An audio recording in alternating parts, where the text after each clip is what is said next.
Assalamualaikum warahmatullahi wabarakatuh. My name is Puput Amelia.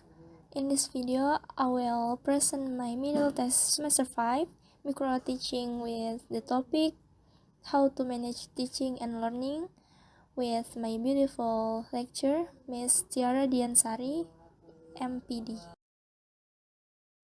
For the first slide, about definition of teaching and learning.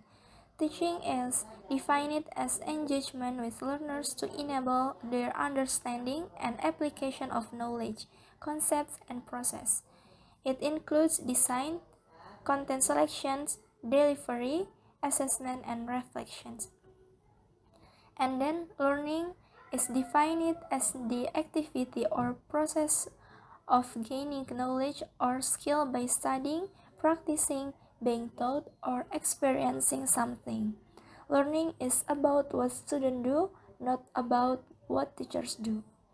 And then, teaching and learning process is a combined process where a teacher assesses understanding needs, establish particular learning objectives, formulates teaching and memorizing strategies, enforce a plan of work, and assess the outcomes of the instructions.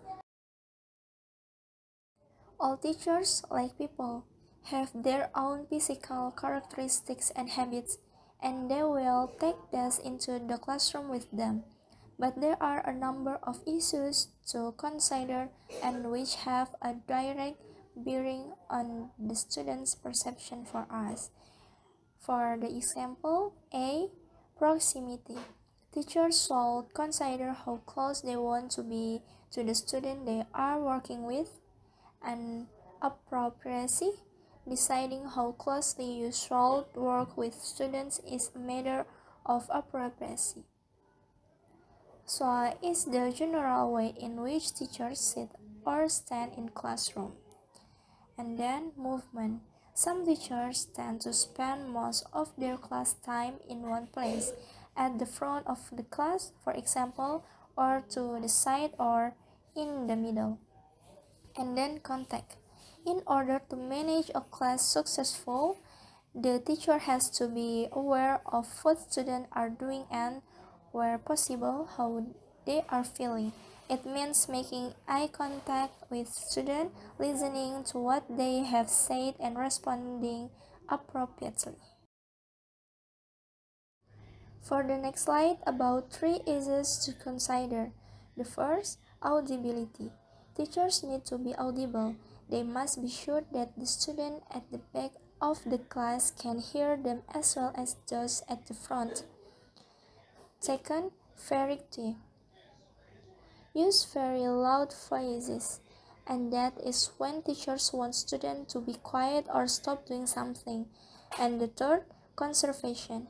Teachers have to take great care of their voices. It is important that they breathe correctly from the diaphragm so that they don't strain their larynxes. Conserving the voices is one thing teachers will want to take into account when planning a day's or a week's work. Well, and then marking the stage of a lesson. First, beginning. It's useful to start with a routine and introduce the topic for the class, and then development. Teachers should mark the ending and beginning of activities through clapping, speaking loudly, or saying a rhyme. And then ending. The closure of the class should include a summary of what was taught. For the next slide, about student groupings.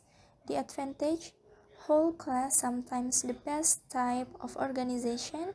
Group work, a cooperative activity, students participate more equally. Independence, pair work, attractive to students, and solo work, students work at their own speed, more time to think individually.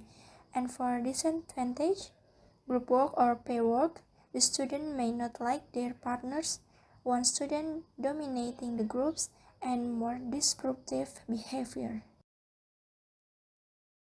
Okay, for the last slide about evaluation of the success or failure.